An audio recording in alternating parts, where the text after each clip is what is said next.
Only Floyd Mayweather could turn the pro boxing debut into the biggest fight ever.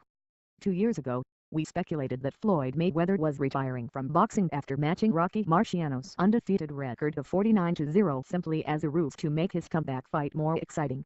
But who would the 50th fighter be? The most likely candidate at the time was a young, also unbeaten boxer who would continue to improve and get a big enough following to sell an epic unretirement match. Little did we know.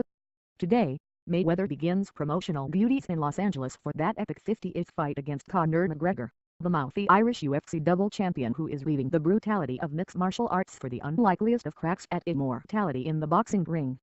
Both will be part of the press tour that starts in LA, goes on to Toronto where it had to be moved to a bigger venue due to demand in New York, before ending in London on Friday, July 14. That's 3 countries in 4 days. Both are back to preparing for the bout itself in Las Vegas on August 26. They don't have to do much more than show up a few times because the fight sells itself. They're the only 2 household names in combat sport.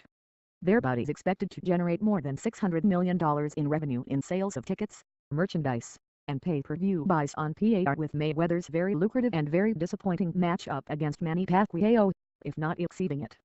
UFC President Dana White said it will be the biggest fight ever. A brand that wants to be the title sponsor of the fight is reportedly being asked to pony up $10 million, the amount paid to sponsor the previous biggest fight, which was, of course, Mayweather-Pacquiao.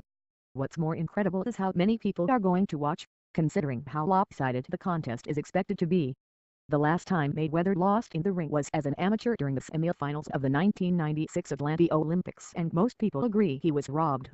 McGregor is a former plumber who collected the $235 welfare check the week before his 2013 UFC debut.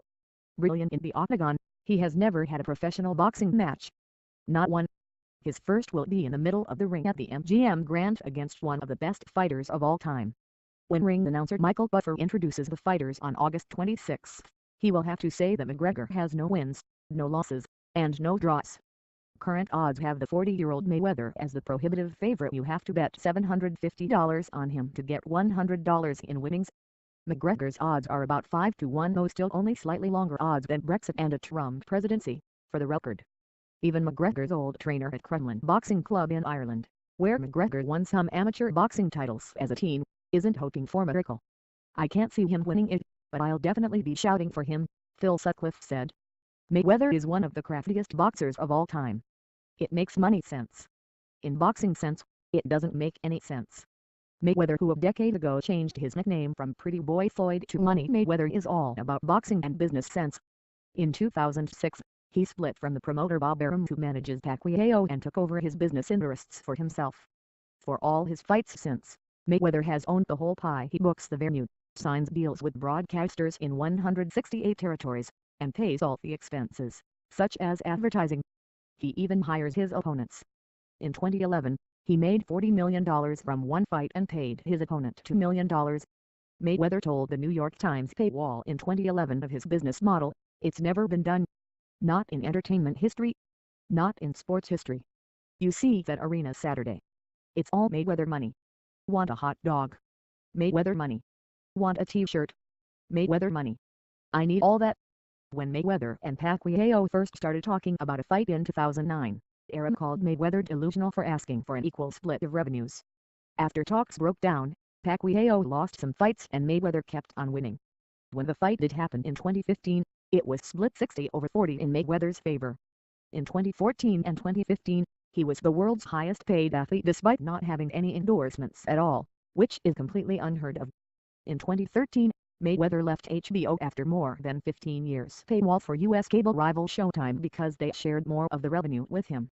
The Showtime deal expired with his fight with Enriberto in 2015. Cannily, he was able to negotiate an entirely new one-off contract with Showtime for the McGregor fight on his own terms under Mayweather Promotions. And how many people could sell a match against someone who has never boxed as a mega fight? Only Mayweather, and only against Conor McGregor.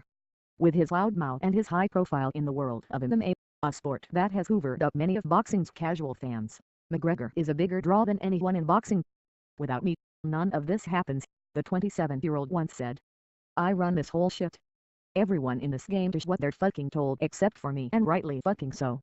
He was speaking of the UFC. He might as well be talking about boxing now. And the boxing world is furious. The legendary boxer Oscar De La Hoya, now promoter, called it a circus. Bernard Hopkins called it fake news. The British fighter, Ricky Hatton, says how can somebody who has not had one pro fight to his name fight the best of all time? Pacquiao said, the real fight and the best fight is Golovkin versus Canelo. The best versus the best. That's the fight I will be watching.